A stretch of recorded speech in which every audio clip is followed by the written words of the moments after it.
मंगलमय मंगल करण वीतराग विज्ञान नमो ताहि जाते भये अरहंतादि जो विद्यादि सागर सुधी जो विद्यादि सागर सुधी गुरु हैं हितैषी शुद्धात्म में निरत नित्य हितोपदेशी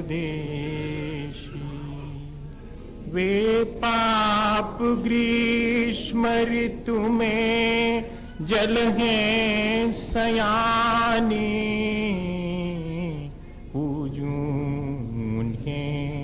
सतत केवल ज्ञान पाने पूजूं के सतत केवल ज्ञान पाने।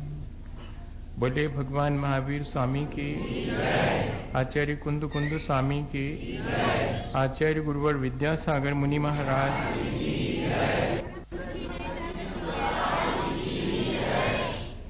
बहुत पहले की एक घटना है। एक साधु जी रास्ते से निकल रहे थे, तो उन्होंने एक घर के बाहर एक बच्चे को बहुत अपनी मां को तंग करते हुए देखा।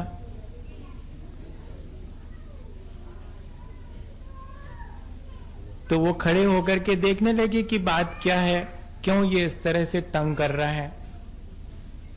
तो उन्होंने देखा थोड़ी देर खड़े होके, तो मालूम पड़ा कि वो अपनी जो उसकी परछाई पड़ रही है उससे डर रहा है और बार बार मां से कह रहा है कि देखो मां, वो फिर हमारे पीछे आती है, मां इसको मना करो।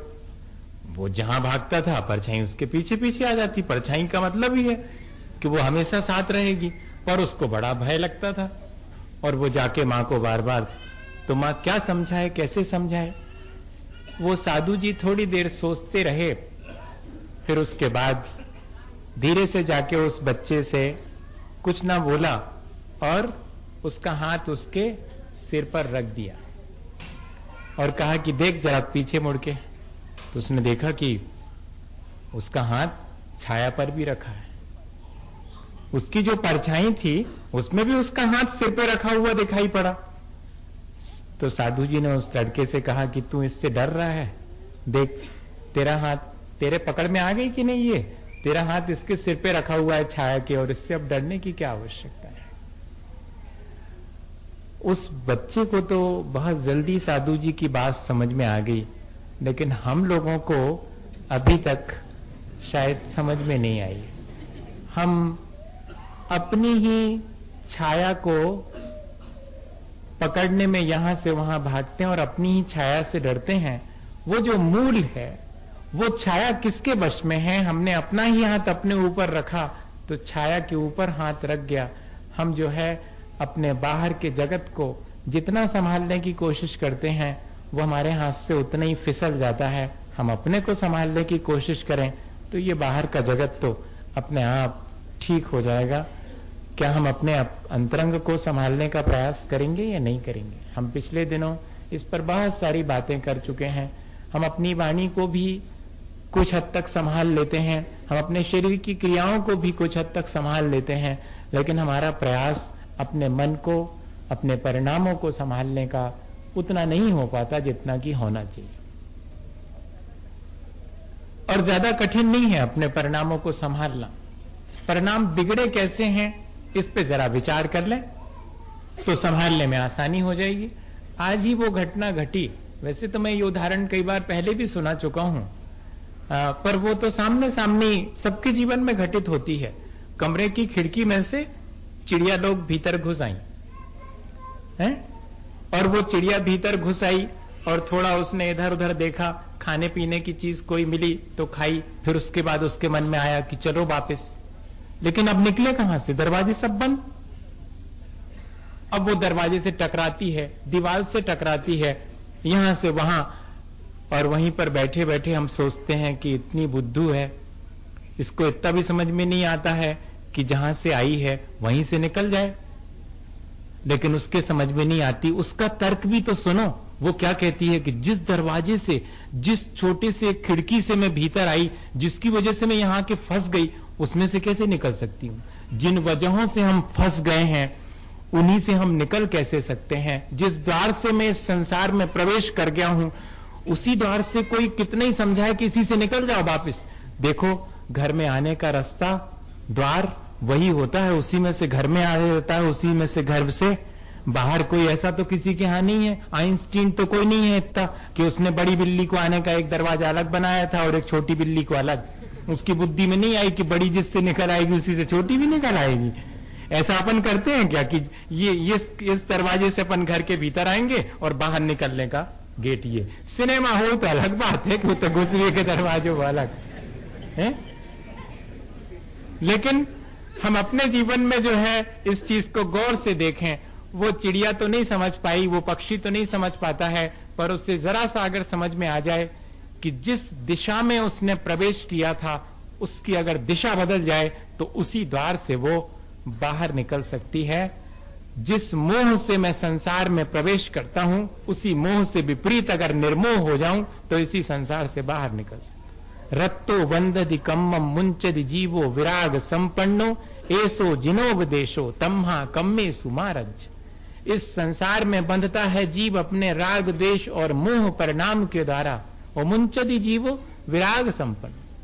और अगर राग द्वेष और मोह जो कि मन की मलिनता है, उस मन की मलिनता को वो धो लेवे तो दिशा बदल जाने से वो आसानी से इस संसार से बाहर निकल सकता है। इतनी छोटी सी चीज अपन को समझ में नहीं आती। अपन रोज रोज कहते जरूर हैं कि मुझे संसार से बचना है, लेकिन सारे उपाय संसार में प्रवेश करने के ही करते चले जाते हैं। और एक बार जहां प्रवेश कर जाते हैं तो अकबकाहट होती कि अब कहां से निकलें, कुछ समझ में नहीं आता, भूल जाते हैं। फिर अपने हाथ से जैसे किसी ने दरवाजा बंद कर लिया हो और फिर वो खटखटाए कि खोलो तो कोई, और लगाएं तो तुम ही हो भीतरे से।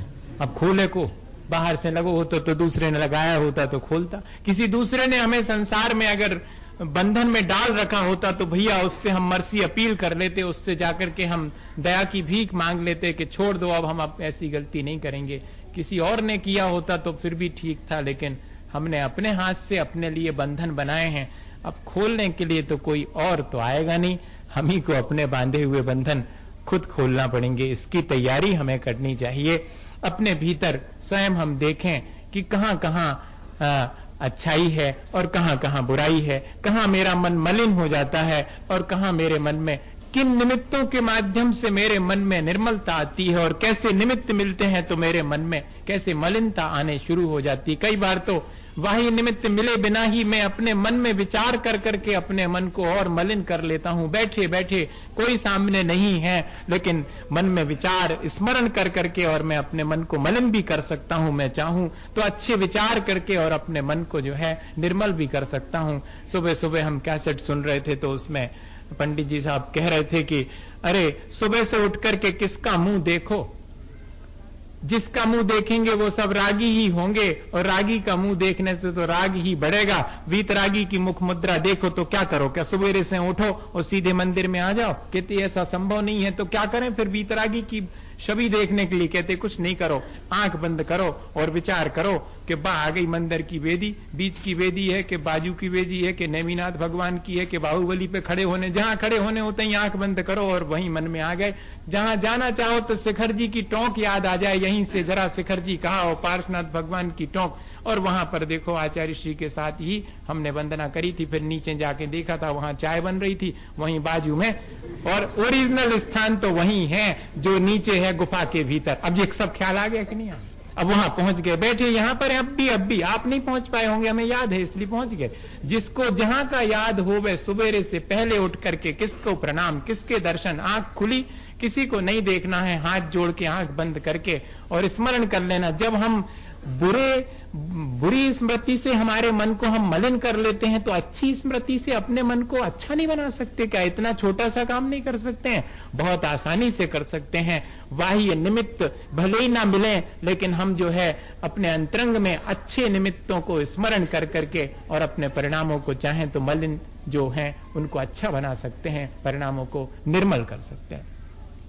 एक चीज और अपन देखते हैं, अभी सबने अपने घर में थोड़ी बहुत तो सफाई सबने करी होगी, भले ही जा बात अलग है कि ते को सामान तना खिसका के उते पूत लो फिर उसे खिसका। अब कछु फेंके तो है ने कि जो अंधरो वो पहले सब बाहर निकालो फिर सफाई करेंगे, तो थोड़ो ते को खिसका के उते पूत लो फिर उते खिसका दो, वो निकाल लो, बाकी ज्यों का त्यों वही रखा हुआ है। कौन सी चीज आपने सबसे ज्यादा साफ करी? सबसे ज्यादा साफ करी हुई है तो बैठक साफ की हुई है। बैठक में सब लोग आएंगे। 4 चीजें तो हर एक घर में होती हैं। एक जो है डाइनिंग रूम जिसको अपन बैठक कहते हैं, एक होता है ड्राइंग रूम जिसमें कि हम जो है अपने स्वयं की साज सज्जा करते हैं। एक बेडरूम होता है, ख्वाबगाह, उर्दू में उसको कहते हैं ख्वाबगाह, बेडरूम कहलाता वो, सोने का कमरा। और एक और होता है, वो क्या होता? किचन होता। किचन भी ठीक है। और एक कमरा और है जहां सारा कबाड़ पड़ा रहता है, हर एक घर में रहेगा। किचन रहेगा, बेडरूम रहेगा, डाइनिंग रूम और ड्राइंग रूम अगर आजकल एक कन्वर्ट एक ही उसमें कर दें तो 4 कमरे तो बनते ही हैं अपनी भाषा में भैया। एक बैठक है, एक सोने का कमरा है, एक खाने का कमरा है और एक कचरा घर। कचरे का भी कमरा अपने यहां पर प्लान करते नहीं है अपन, वो अपने आप हो जाता है, उसको बनाते नहीं है कि ये कबाड़ का कमरा है, वो अपने आप डिसाइड हो जाता कि यहां सब कचरा वहां रखेंगे। अच्छा, और फिर क्या करते हैं? मजा ये है कि जब दीपावली आती है तब थोड़ी सुध आती है कि भैया थोड़ी सफाई कर लो, तब बैठक रूम अच्छे से सजा लेंगे। क्यों? और बैठक में हम किसको ले जाते हैं? सबको। बैठक में जो भी बाहर से आएंगे उन सबको हम ले जाएंगे। हम और कुछ ज्यादा दिखाना पसंद नहीं करते, अपने घर में बैठक जरूर दिखाएंगे, क्योंकि बैठक में हमने लगा रखी हैं कितने प्रमाण पत्र मिले, कितनी सीलें हमने जीती, कितने पुरस्कार हमने जीते, सब देखो हम कितने बढ़िया हैं। हम सबको ये दिखाना चाहते हैं कि हम कितने बढ़िया हैं, इसलिए हम बैठक तक ले जाते हैं। जो हमारे और थोड़े से निकट हैं उनको हम किचन तक ले जाते हैं। जो हमारे अपने कुटुंबी जन हैं उनको चौके में, पुराने जमाने में तो यही होता था कि भैया चौका में से भोजन नहीं कराए सो जा जानो कि अपन माने बाहर आई के हैं, घर के नोई, तो चौके में से ले गए, चौके में से भोजन कराया तो निकटता रहती थी, तो चौके में जो निकट जन है उनको ले जाते हैं। बेडरूम में ज्यादा लोग नहीं जाते हैं, जो परिवार के लोग हैं वे ही सोने के लिए जाते हैं।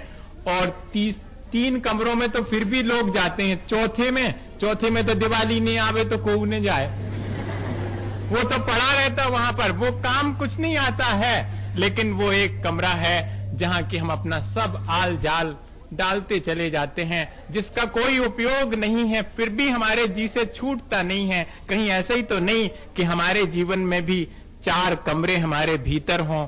एक वो कमरा है जिसमें हम जो कुछ अच्छा करते हैं उसको सजा के रखते हैं और लोगों को उतना ही बताते हैं।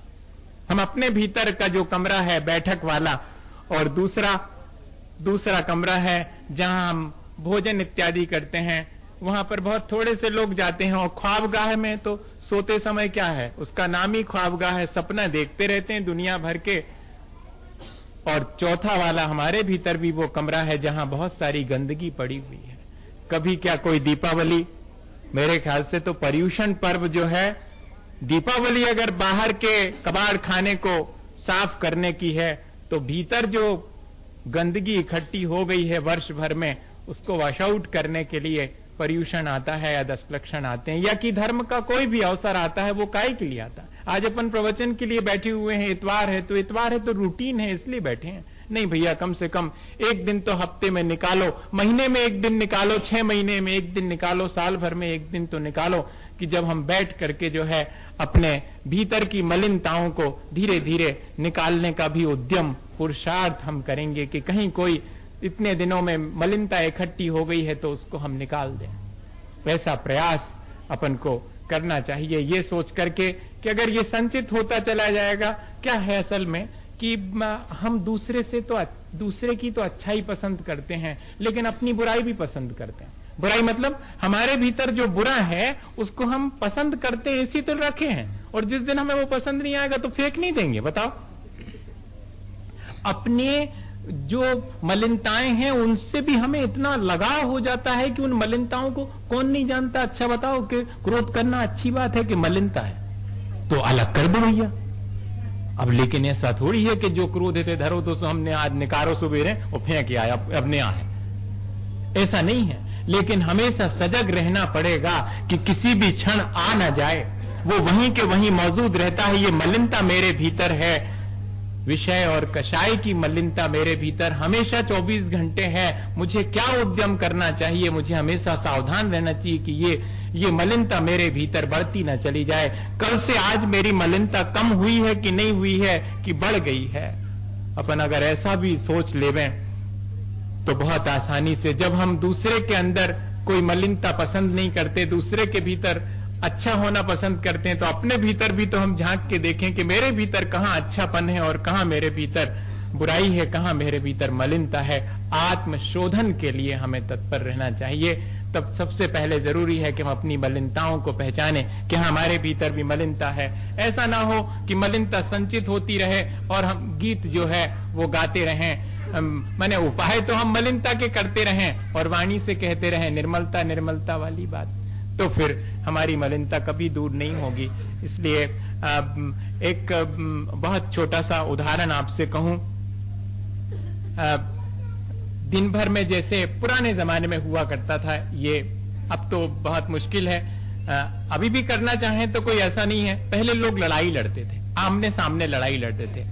अब वैसी लड़ाई नहीं होती, अब तो जो है छुप करके होती है। मारते हैं तो छुप करके मारते हैं, वार करते हैं तो छल के साथ वार करते हैं। पहले जो है आमने सामने, ताकत का सही हिसाब उसी समय होता था कि भाई युद्ध के मैदान में आओ, वहीं पर हम दो दो हाथ कर लेंगे, आप जीत जाओगे तो ठीक। धर्म का युद्ध होता था। और फिर सबसे बड़ी चीज उसमें गौर करने की है कि दिन भर लड़ते थे, दिन भर दूसरे को चोट पहुंचाते थे, दूसरे को घाव पहुंचाते थे, लेकिन शाम होते युद्ध विराम होने के बाद रात में एक दूसरे के शिविर में जाकर के एक दूसरे के घाव पर मलहम भी लगाते थे। कैसे लोग हुआ करते होंगे कि दिन भर घाव भी पहुंचाया, दिन भर चोट भी पहुंचाई, लेकिन शाम को अब कोई लड़ाई नहीं है। हमारी युद्ध के मैदान में आपसे लड़ाई थी, वैसे हमारी आपकी कोई लड़ाई नहीं है। ये तो धर्म का युद्ध है, सो हमें आपको दोनों को लड़ना है। ये ठीक है कि आप उस पक्ष में खड़े, हम इस पक्ष में खड़े, और शाम को जो है और सब भूल करके जिसको घाव पहुंचाया है उसी के लिए मलहम लगाने जाते थे।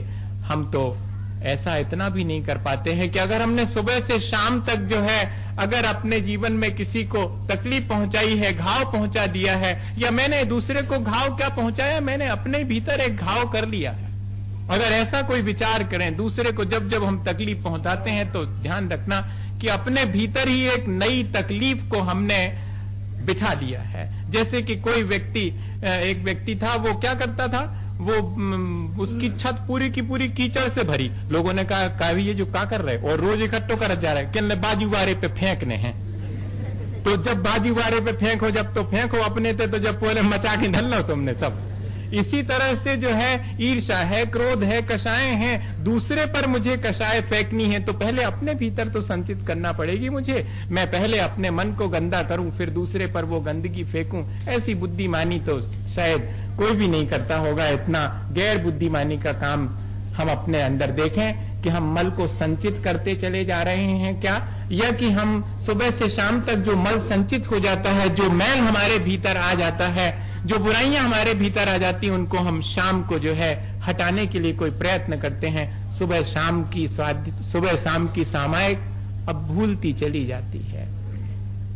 पहले लोग शाम को बैठ जाते थे, आलोचना पाठ पढ़ रहे हैं, हमने दिन भर में क्या क्या किया, हमसे बहुत गलती हो गई। लेकिन आलोचना पाठ दोहरा लेने की बात नहीं कह रहा हूं, वो तो किताब में लिखा है, सो आप दोहरा लेंगे उसको, वो तो हम भी प्रतिक्रमण कर लेते हैं शाम को, वो नहीं कह रहा हूं। मैं कह रहा हूं कि वास्तव में क्या हम वापस लौट पाते हैं दिन भर की बुराइयों को, शाम को हम वॉश आउट कर पाते हैं क्या? वैसे ही निर्मल हो जाते हैं जैसे सुबह उठे थे निर्मल थे, उतने ही निर्मल शाम को हो जाएं? दिन भर में जो हमने किया उसको खत्म कर दें? इसकी कोई प्रक्रिया अपन को, ये आत्मशोधन की प्रक्रिया तो समय समय पर करते रहना चाहिए, सुबह से शाम के बीच में, या कि 15 दिन में, या कि महीने भर और 4 महीने में। इस तरह की प्रक्रिया सबको करनी चाहिए। अकेले साधु के लिए ही है प्रतिक्रमण, ऐसा नहीं है, सबके लिए है। गृहस्थ भी जो है इस तरह की प्रक्रिया शुरू करे और आत्मशोधन के लिए प्रयत्न करे तो कोई बहुत कठिन चीज नहीं है। और दूसरी बात ये कि कहीं ऐसा तो नहीं कि हम लोग जो है बुराइयों को पसंद करते हो। मेरे ख्याल से तो कोई भी चाहे अपने भीतर बुराई हो चाहे दूसरे के भीतर बुराई हो, पसंद तो नहीं करता होगा। पर यह बात जरूर है कि अपने भीतर की बुराइयों को निकाल भी नहीं पाता है, दूसरे के भीतर की बुराइयों को निकालने की चेष्टा उसकी बहुत रहती, सारी कोशिश रहती है कि मैं दूसरे के भीतर, साइकोलॉजी में लिखा हुआ है कि मैंने सुना है कि आप किसी को अच्छा बनाना चाहते हैं, बहुत अच्छी बात है, चलिए अपन शुरू करते हैं।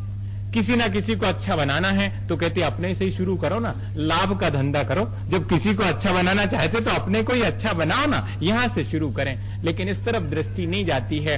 तो दूसरी चीज सोचने की है कि हम कहीं ऐसा तो नहीं कि अपने भीतर की बुराइयों को भी जो है संबल दे रहे हों।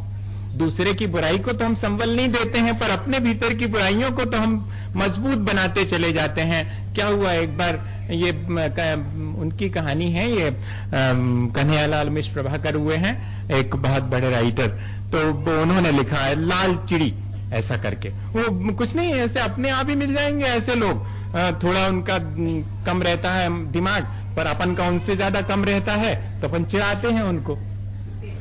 देखो, जो चिढ़ता है उसका तो दिमाग कम है ही, और जो चिढ़ा रहा है उसका क्या कम है क्या? कोई कषाय करे वो तो अज्ञानी है ही, और कोई उसकी कषाय में और आगी डाले वो कम अज्ञानी है क्या? अब ये इस तरह से व्याख्या करेंगे तो जरा मुश्किल हो जाती है। अब देखना वो क्या हुआ कि वो एक टोपी लगाता था वो लाल रंग की, और उसमें तुग्गी वुग्गी लगी रहती थी। वो बूढ़ा सा व्यक्ति था, वो निकलता था रास्ते से। तो एक दिन जो है एक बच्चे, अब खेल रहे थे बच्चे, पहले वो जानते नहीं थे, पर एक बच्चे ने धीरे से और दूसरे से कहा कि देख लाल चिड़ी। तो लाल चिड़ी ऐसा कहा तो दूसरा बच्चा जोर से कहता कि लाल चिड़ी, तो तीसरा वाला और जोर से कहता लाल चिड़ी। तो वो जो बूढ़ा रहता है वो सोचता कि मेरे से ही कह रहे हैं, तो वो कहता है कोई नहीं बोलो। तो ये बच्चे ऐसे ही करते हैं कि जब वो थोड़ा दूर गया तब तक तो चुप रहे, थोड़ा दूर गया तो फिर कहते लाल चिड़ी। अब वो चिढ़ना शुरू हो गया, उसका लाल चिड़ी बन गया उसका। अब चिढ़ना शुरू हो गया तो रोज ये क्रम चलता कि वो गली में आता और बच्चे तैयार अपना खेल वेल भूल करके और कहीं दरवाजे के पीछे छिप जाएंगे कहीं कहीं से, और निकलेगा वो तो कहेंगे लाल चिड़ी। तो वो चिढ़ता था, वो मारने दौड़ता था, तो उनको और मजा आती थी।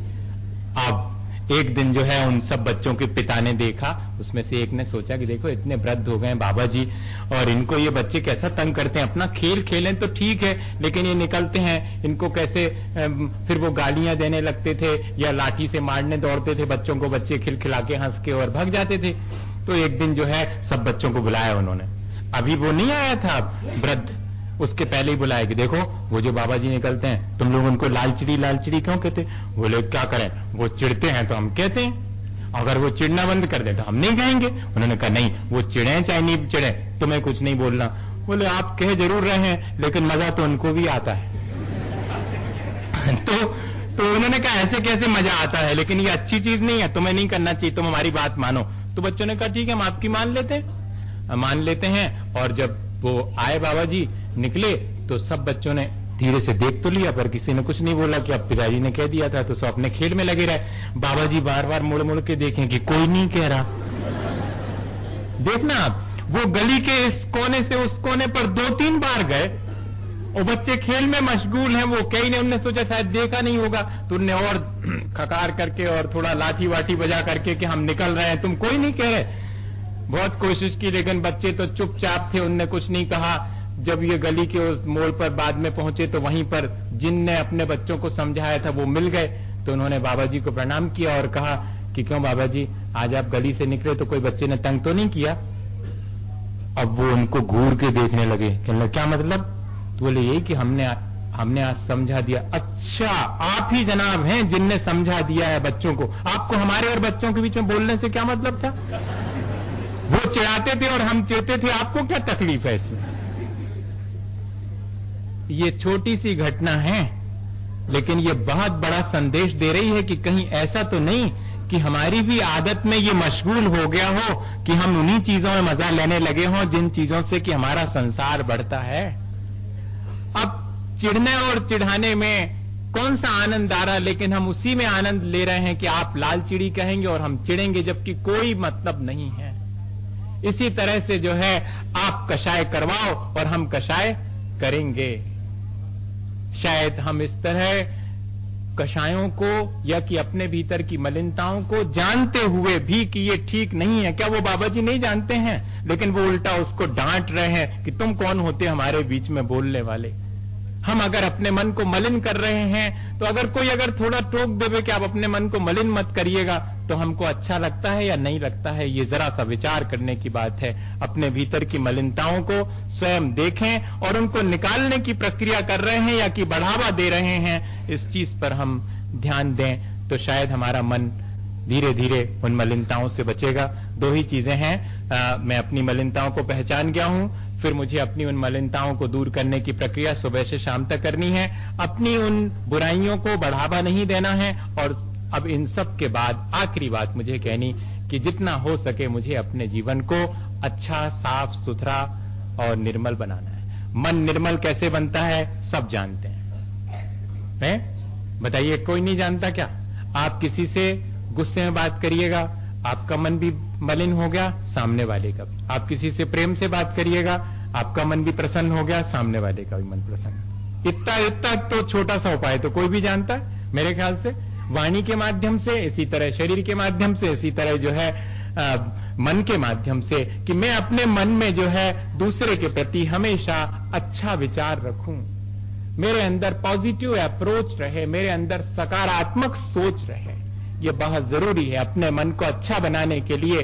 हम मुश्किल ये है कि अच्छाइयों का शास्त्र पढ़ के भी दूसरे में बुराइयां देख लेते हैं। काश हम अपने भीतर की बुराइयां देख लेते। अच्छाई का शास्त्र पढ़ने वाला बुराई देखे तो अच्छा नहीं मालूम पड़ता। इसी तरह जो है हम अच्छाई की बात करके भी जो है और अपने जीवन को बुरा बनाते जाएं, मलिन बनाते जाएं, ये तो अच्छा कौन अच्छा चाहे कहेगा इस चीज को। इसका हम ध्यान रखें। और अब जिन निमित्तों से हमारा मन निर्मल होता है उनको आचार्य श्री हमेशा कहते हैं कि अपने विचार दूसरे को भी देना और दूसरे के अच्छे विचार हमेशा लेते रहना, और विचारवान एक दूसरे के विचारों से हमेशा अच्छे विचार देना, अच्छे विचार लेना, अच्छे विचार वालों के बीच बैठना और स्वयं भी अच्छे विचार ही दूसरे को देना। कोई अगर बुरे विचार, एक व्यक्ति हैं बंडा के, तो अगर कोई जो है बैठ करके, हम उनके बंडा में जब थे तो 2-4 बच्चे लोग आके बैठ जाएं और वो कोई छोटी मोटी कहने लगे बात कि महाराज जी आज पेपर में ऐसो निकलो, फलानो निकलो, तो वो बीच में आ जाएं तो वो क्या कहते थे? देखो महाराज के पास अच्छी बात करो जी, सब बातें का ऐसा कह देते थे। तो मुझे लगता था कि अरे देखो इन्होंने जो है कितनी बढ़िया बात कह दी कि हम अच्छे विचार ही दूसरे के सामने रखें। भले हमारे भीतर बुरे विचार भी हैं, लेकिन हम तो अच्छे विचार ही रखें और दूसरे के भीतर के अच्छे विचारों को भी हम इस तरह से एक दूसरे के में हम निमित्त बनते हैं अगर, तो अच्छे विचारों में निमित्त बने, दूसरे की मदद करने में निमित्त बने, दूसरे के जीवन को अच्छा बनाने में निमित्त बने। इतना और प्रयास कर ले। एक बहुत छोटी सी घटना आपसे कहूं और मेरे ख्याल से पूरा हो गया आपका आज के लिए।